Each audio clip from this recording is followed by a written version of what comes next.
Chapitre 21, ensemble fini et dénombrement. Alors le but de ce chapitre, c'est de définir de manière précise la notion d'ensemble fini et aussi ce qu'est le cardinal d'un ensemble fini. D'abord, une définition, on dit que deux ensembles sont en bijection, évidemment s'il existe une bijection de l'un dans l'autre, donc de E dans F, et on dira aussi que ces deux ensembles sont équipotents. Vous remarquez évidemment que s'il existe une bijection petit f de grand E dans grand F, alors sa réciproque f-1 sera évidemment une bijection de grand F dans grand E. Je rappelle une notation, cette notation-là, avec des doubles barres, signifie tous les entiers K compris entre A et B, donc vérifiant cet encadrement. Et évidemment, si A est strictement plus grand que B, il n'existe aucun entier K vérifiant l'encadrement, cet encadrement.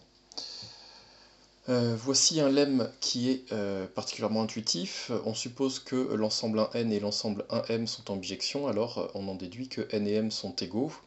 Vous comprenez bien que dire qu'il existe une bijection entre ces deux ensembles, c'est-à-dire qu'on peut faire une correspondance bijective entre les éléments de l'ensemble 1n et les éléments de l'ensemble 1m. Donc intuitivement, on comprend qu'il faut qu'il y ait autant d'entiers à gauche et à droite.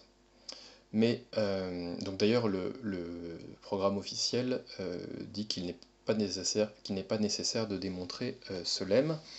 Néanmoins, je vous donne l'idée de la preuve.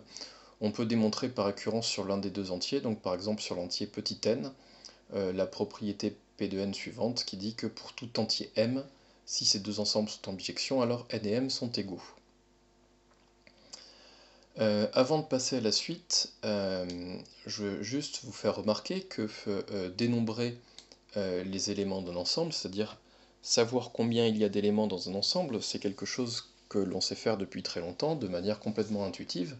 Si par exemple je voulais dénombrer l'ensemble des lettres du mot chapitre, on est tous d'accord que je ferai la chose suivante, je dirais 1, 2, 3, 4, 5, 6, 7, 8. Qu'est-ce que j'ai fait en faisant ceci ce qui me permet d'ailleurs de conclure que chapitre est constitué de 8 lettres. J'ai en fait créé une bijection, entre chacune des lettres de ce mot et l'ensemble 1, 2, 3, 4, 5, 6, 7, 8. En effet, la bijection que j'ai créée, c'est l'application qui envoie C sur 1, H sur 2, A sur 3, P sur 4, ainsi de suite, et E sur 8. Et donc, la définition rigoureuse qu'on va donner, c'est exactement ce que je viens de faire. Définition 2, un ensemble E est défini s'il existe un entier n, tel que l'ensemble E et l'ensemble 1n soient en bijection. Il y a alors unicité de l'entier n, on l'appelle le cardinal de E, et on le note card de E, où il existe deux notations pour désigner le cardinal de l'ensemble. Un ensemble qui n'est pas fini, qui est non fini, sera dit évidemment infini. Donc, on doit démontrer quelque chose, puisque évidemment on dit on annonce que cet entier n est unique, donc on va supposer au contraire qu'il existe deux entiers n et m, tels que eux soient en bijection à la fois avec l'ensemble 1n et l'ensemble 1m. Ça veut dire qu'il existe une première bijection phi de E dans 1n, et puis une bijection psi de E dans 1m, et on peut remarquer effectivement que psi rond phi moins 1 est une bijection de 1n dans 1m. Donc d'après le lemme, n et m sont égaux. Vous êtes bien d'accord, psi rond phi moins 1 elle va bien de 1n dans E, et ensuite on fait psi elle va de E dans un 1m, donc mon application ici, elle va bien de cet ensemble dans celui-là, et elle est bien bijective, puisque phi étant bijective, phi moins 1 aussi, et ici je suis donc en train de composer deux bijections, donc j'obtiens évidemment encore une bijection. Remarque 1, concrètement, dire qu'un ensemble E est fini de cardinal n, ça veut dire qu'on peut relier de manière bijective les éléments de E aux éléments de l'ensemble 1n, ce qui équivaut aussi à dire que l'ensemble E peut s'écrire sous cette forme-là, où les n éléments sont alors 2 à 2 distincts. Vous comprenez que quand, par exemple, j'ai fait ma bijection de l'ensemble de ces 8 lettres dans l'ensemble 1, 2, 3, 4, 5, 6, 7, 8, du coup, l'élément que j'ai envoyé sur 1, je pourrais très bien l'appeler x1, l'élément que j'ai envoyé sur 2, je pourrais très bien l'appeler x2, l'élément que j'ai envoyé sur 3, l'appeler x3, et ainsi de suite. Donc du coup, vous voyez qu'en fait, dénombrer les éléments d'un ensemble, grosso modo, ça revient à les numéroter. Il faut bien faire attention que ce qui est important ici, c'est que les éléments ici doivent être 2 à 2 distincts, puisque évidemment, si par exemple x1 et x2 étaient égaux, l'ensemble E contiendrait du coup strictement moins que n éléments. Un premier exercice, on va juste vérifier que cette définition a bien un sens, où on va regarder ce que donne cette définition si on l'applique sur ces 3 exemples simples. Donc on vous demande de démontrer que ces 3 ensembles sont finis et de déterminer leur cardinal. Pour l'ensemble 1n, c'est particulièrement simple. Donc je vous rappelle, qu'est-ce qu'on doit faire? On doit prendre chacun de ces 3 ensembles et les mettre en bijection avec un ensemble de la forme 1n avec petit n un entier naturel. Pour l'ensemble 1n, c'est très pratique puisqu'il est déjà de cette forme. Il suffit de considérer l'application identité de 1n, c'est bien une bijection de cet ensemble dans cet ensemble. On en déduit donc que cet ensemble est un ensemble fini de cardinal petit n. Dans le cas particulier où n est nul, c'est très simple. Il suffit d'appliquer le premier point avec n égale 0. J'obtiens que l'ensemble 1, 0 est un ensemble fini de cardinal 0. Or, l'ensemble 1, 0, c'est quoi? C'est l'ensemble vide. On l'a dit tout à l'heure. Ce serait l'ensemble des entiers k qui sont plus grands que 1, mais plus petits que 0, il n'y en a pas. C'est l'ensemble vide. On en déduit donc que l'ensemble vide est un ensemble fini de cardinal 0.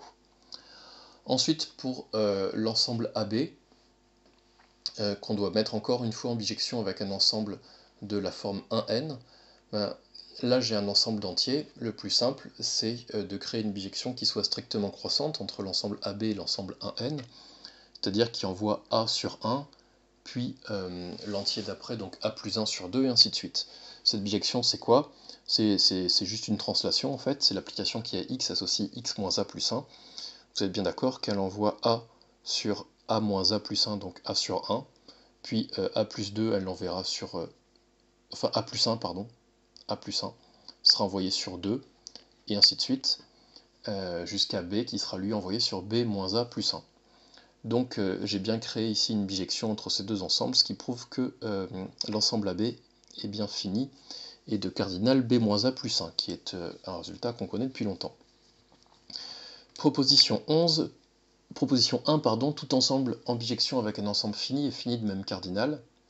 Ça veut dire quoi? Ça veut dire que si vous avez deux ensembles E et F, et que vous voyez une bijection, que vous savez qu'il y a une bijection entre les deux, si vous savez que par exemple E est de cardinal 8, ben vous en déduirez que F aussi est de cardinal 8. Et puis, tout ensemble en bijection avec un ensemble fini est infini. Donc on va prendre deux ensembles E et F, on va supposer qu'ils sont en bijection, donc on va supposer l'existence d'une bijection phi de grand E dans grand F. Dans un premier temps, on suppose que l'un des deux est un ensemble fini de cardinal n, on doit démontrer que l'autre aussi est fini de cardinal n. Donc je suppose par exemple que grand F est fini de cardinal n, ça veut dire qu'il existe une bijection psi de F dans un n, et du coup si je fais psi rond phi, donc phi est l'allée de E dans F, je fais d'abord phi, donc je fais d'abord de E dans F, ensuite je fais psi qui va de F dans un n, et comme je suis en train de composer deux bijections, j'obtiens encore une bijection, donc de quoi dans quoi? De E dans un n. On en déduit que E est fini de cardinal n. Donc là j'ai bien démontré que si l'un des deux ensembles est fini, alors l'autre aussi, et en plus il a la même cardinal. Plus précisément, j'ai démontré F fini implique E fini. Du coup, la contraposée dit tout simplement E infini implique F infini. Donc on a bien démontré ces deux points. Si l'un est fini, alors l'autre aussi, et en plus les cardinals sont égaux. Et si l'un est infini, alors l'autre aussi. On peut en déduire très rapidement le corollaire 1 qui dit que si EF sont deux ensembles finis et qu'ils sont de cardinals respectifs n et m, alors ils sont en bijection si et seulement si n et m sont égaux. Le sens de la gauche vers la droite, c'est une conséquence de ce qu'on vient de faire. S'ils sont en bijection, ils ont forcément même cardinal, donc n et m sont égaux. Et dans la réciproque, si EF sont tous les deux en bijection avec l'ensemble 1n, puisque ils sont l'un en bijection avec l'ensemble 1n et l'autre ensemble 1m, sauf que n et m sont égaux. Et du coup, en composant les deux bijections, on construira bien une bijection de E dans F.